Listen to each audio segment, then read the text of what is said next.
Hi everyone, thank you for listening to the Highlights from Ukraine podcast, your daily audio summary of the latest news reported in the Ukrainian media. My name is Artem, and here is the news.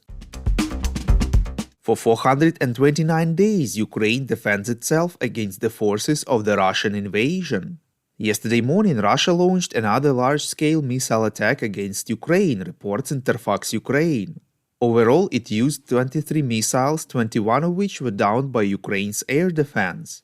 One of the Russian missiles hit a residential building in the city of Uman in Cherkasy Oblast, central Ukraine. This resulted in the collapse of an entire stairwell of a building where 109 people were living or registered. 27 apartments were completely destroyed, 33 cars were burned to the ground or damaged. 23 people, including 4 children, were killed and 11 others were injured as of the evening of 28 April, reports Ukrainska Pravda. 17 have been rescued from under the rubble.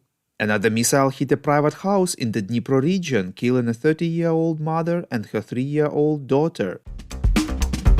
In his evening video address, President Volodymyr Zelenskyy said that only absolute evil can unleash such terror against Ukraine. He pointed out that if it wasn't for the air defense, the terrorist state would have managed to claim many more casualties, more lives. And this proves once again that we can stop terror and save people only with weapons, stressed Zelenskyy.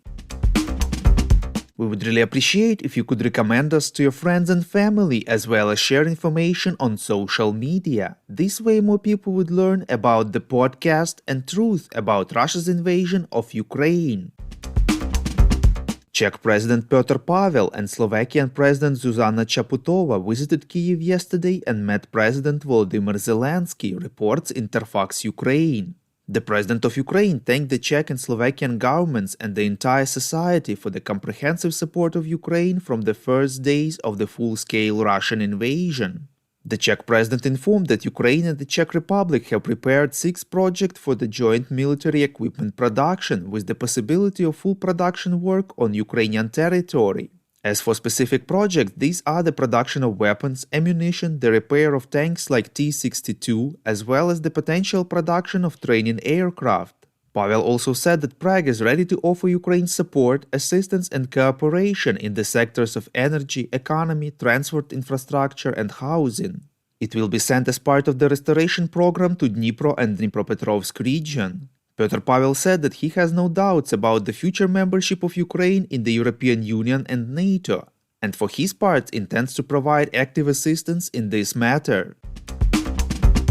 In a joint declaration adopted on Friday, the presidents of Ukraine, the Slovak Republic and the Czech Republic agreed that a sovereign, free and democratic Ukraine is one of the key factors for ensuring security and stability in Europe, reports Ukrainska Pravda. Prague and Bratislava confirmed their readiness to support Kyiv on its path to NATO and EU membership and to contribute to Ukraine's security until it joins the alliance.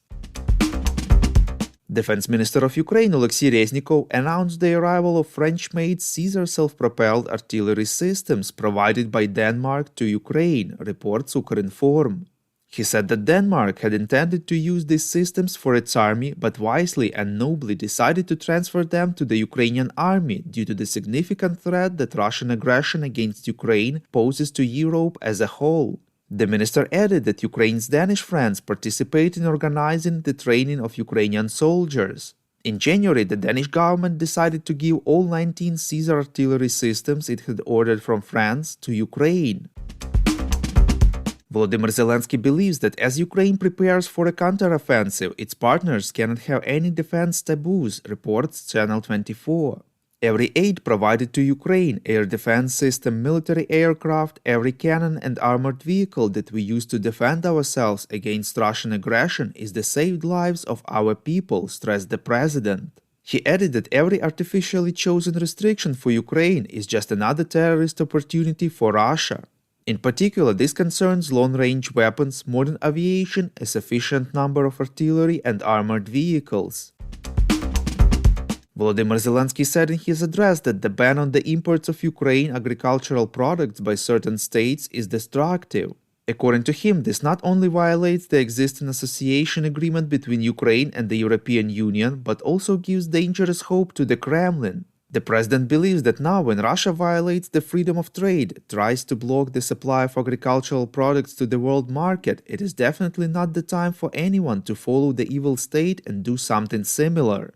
It is necessary to find a normal, constructive way out of this situation in the European spirit. The decision that would take into account the interests of all our countries and Europe in general, said Zelenskyy. Earlier, Poland, Slovakia, Bulgaria and Hungary banned import of Ukraine's agricultural products. Ukraine received another grant of $1.25 billion from the United States, reports Ekonomiczna Pravda. The funding was provided through the World Bank's Trust Fund and will help Ukraine to finance priority social expenditures in full. At the same time, the assistance in the form of grants does not increase the debt burden and contributes to the stabilization of the financial system. The finance ministry of Ukraine informed that since the start of the Russian full-scale invasion, Ukraine has received about $16.7 billion in grants from the US.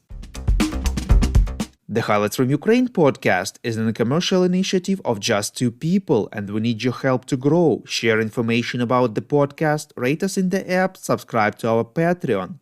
With your support, we are getting better. We call on you to demand from governments of your countries to impose the toughest sanctions possible on Russia and its citizens to stop their invasion of Ukraine.